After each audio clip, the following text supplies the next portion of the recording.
लाडकी बहीण योजनेसाठी इतर विभागाचा निधी वळवल्याची चर्चा आहे। त्यावरून सरकारमधील काही मंत्र्यांनी जाहीरपणे नाराजीही व्यक्त केली, तर दुसरीकडे या योजनेमुळे सरकारच्या तिजोरीवर मोठा ताण असल्याचंही बोलले जाते। असं असताना आता एक नवी धक्कादायक माहिती समोर आली आणि ती म्हणजे सरकारी नोकर असलेल्या महिलांच्या लाभाची। पाहुयात सरकारी नोकर असलेल्या महिलांनी कसे लाटलेत लाडकी बहीण योजनेचे पैसे या स्पेशल रिपोर्टमधून।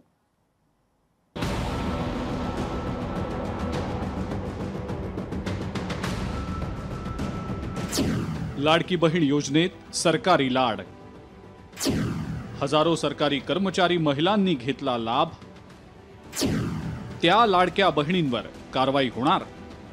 विधानसभा निवडणुकीच्या तोंडावर महायुतीनं अगदी वाजत गाजत मुख्यमंत्री माझी लाडकी बहीण योजनेची घोषणा केली।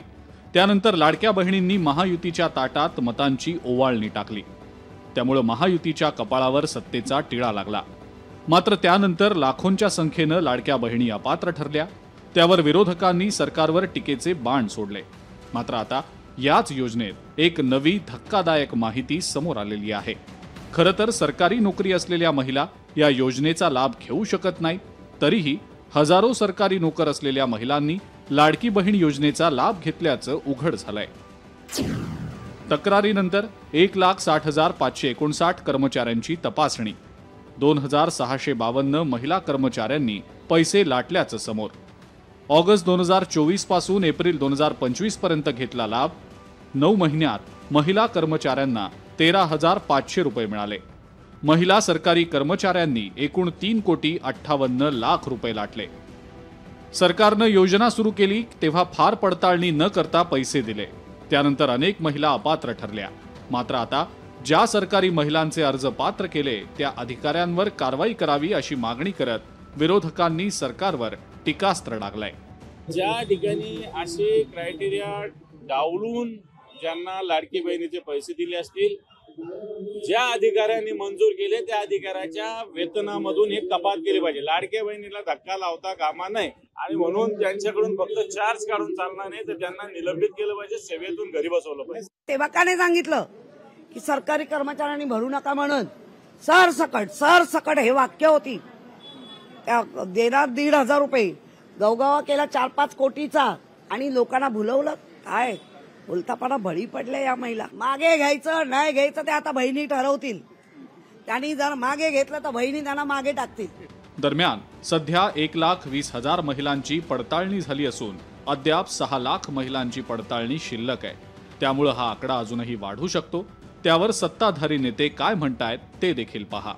मागच्या वेळेस जर पाहिलं, जेव्हा आम्ही आव्हान केलं, जवळपास 8 लाख लाडक्या बहिणींनी आपले फॉर्म वापस घेतलेले आहेत आणि आता जे काही 2425 मिळालेले आहेत त्यांनी सुद्धा आता ते फॉर्म वापस घेतलेत।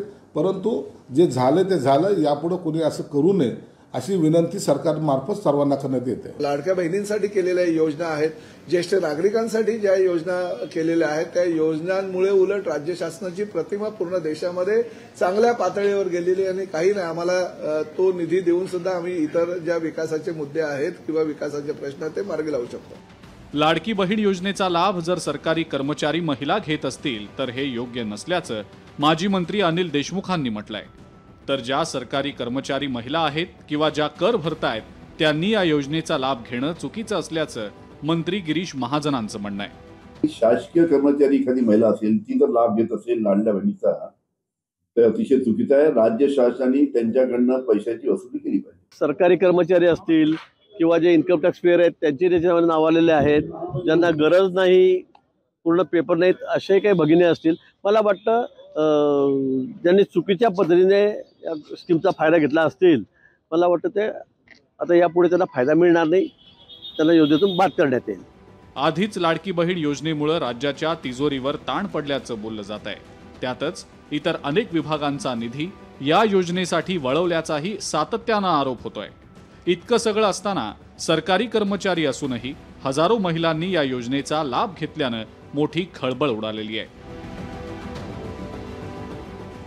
भूषण शिंदे, लोकशाही मराठी, मुंबई।